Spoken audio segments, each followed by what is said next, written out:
They didn't invent time travel, they made time irrelevant.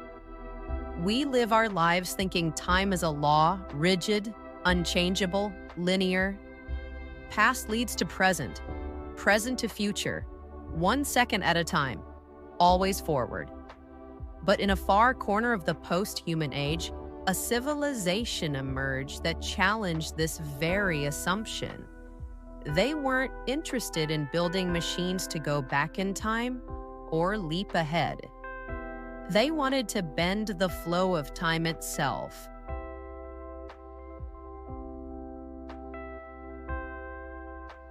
They called themselves the Society of Temporal Architects.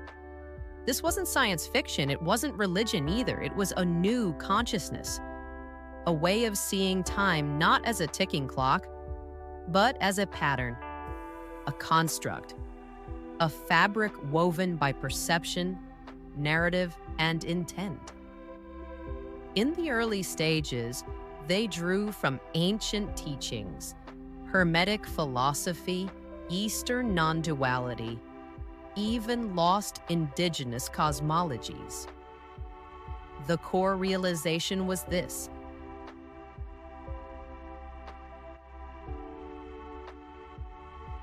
time isn't out there, it's in here. It's not a force, it's a mirror. They studied not clocks, but cycles of nature, thought, culture, emotion. They developed a new language, chrono-symbolics, symbols representing flows, pauses, loops. They trained children to think not in timelines, but in time shapes.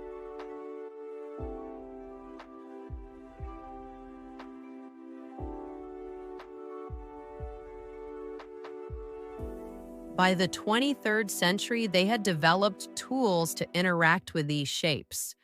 Mental technologies, sonic structures, and spatial fields where past, present, and possibility could converge. This birthed the chrono chambers, not rooms, but experiences. Walk into one, and you could relive a childhood moment.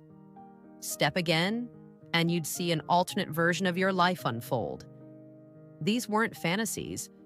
They were reconstructions, built from memory, data, and something deeper, will. They weren't escaping reality, they were designing it.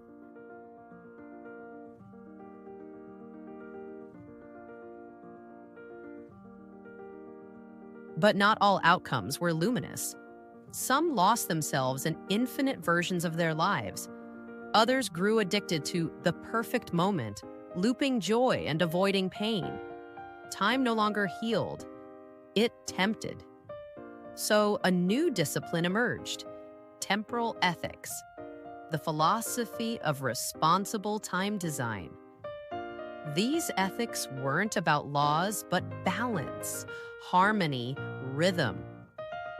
They believed every being had a natural temporal frequency, and the goal wasn't control, but alignment.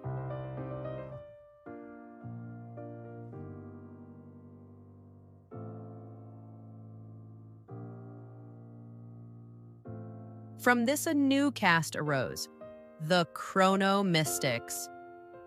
Not scientists, not priests, but guides.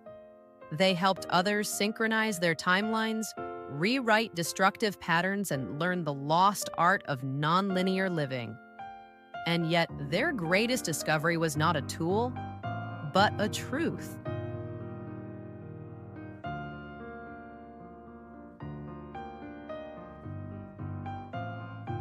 Time is not a prison. Time is a question. This is the first step in a much longer journey. In the next chapters, we'll explore how they were formed, what inner technologies they used, and what their vision means for us today, standing at the threshold of our own temporal awakening.